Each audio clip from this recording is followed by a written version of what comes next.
Body movements and joints. In this module, you will learn about body movements and joints.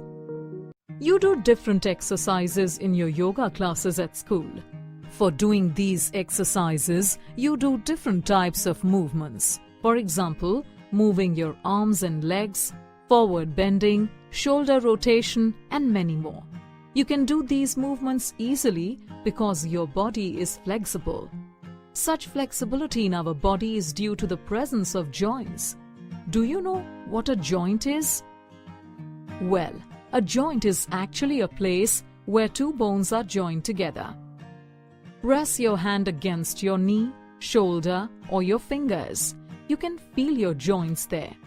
Not all joints allow movements. On the basis of whether the joint helps in the movement or not, these joints can be categorized into two types: immovable and movable. The immovable joints are the joints that allow no movement of the body parts. These are also called fixed joints. Such joints are found in the skull. Except the joints present in the skull, all other joints found in the body are movable. Movable joints are the joints that help in the movement of the body parts. Movable joints are further of four different types. They are hinge joint, ball and socket joint, pivot joint, and gliding joint. Let us learn about these joints one by one. Let us first learn about the hinge joint. A hinge joint is very similar to a door hinge. You can see that the door hinge allows the opening and closing of the door in two directions. Similarly, a hinge joint in the body also allows the movement in two directions, that is, forward and backward, or upward and downward. The elbow and knee joints are the two examples of the hinge joint. Let us now learn about the ball and socket joint. In the ball and socket joint, the end of one bone acts like a ball. This bone fits into another bone, which acts as a socket. Hence, the joint is called the ball and socket joint. This arrangement allows easy movement of the body parts in all the directions. The hip joint and shoulder joint are the two examples of the ball and socket joint. The next type of joint is the pivot joint. In this type of joint, one of the bones acts like a cylinder and fits into the end of the other bone, which is like a ring.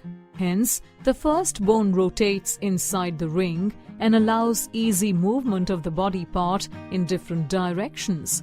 An example of a pivot joint is the neck joint. The pivot joint allows the movement of neck sideways, upward, and downward. It even allows the rotation of the neck. The last type of joint is the gliding joint. This type of joint allows the bones to glide over each other and hence allows slight movement of the body parts. In this type of joint, the joint bones are flat and so they slide back and forth and side to side. Ankle joint and wrist joint are some examples of the gliding joint. Now, there is a special tissue that holds the two bones of a joint in position. This is called ligament. There is another soft tissue that covers a joint from outside. This is called cartilage. The bones are not visible from outside. So, in case of an injury, doctors use X-rays to check any damage of our bones. X-rays are the special rays that help to create the image of bones using radiations. Let's recap. A joint is a place where two bones are joined together. Joints can be categorized as movable and immovable joints. The immovable joints or the fixed joints are the joints that allow no movement of the body parts. Movable joints are the joints that help in the movement of the body parts. Hinge joint, ball and socket joint, pivot joint, and gliding joint are the four types of movable joints.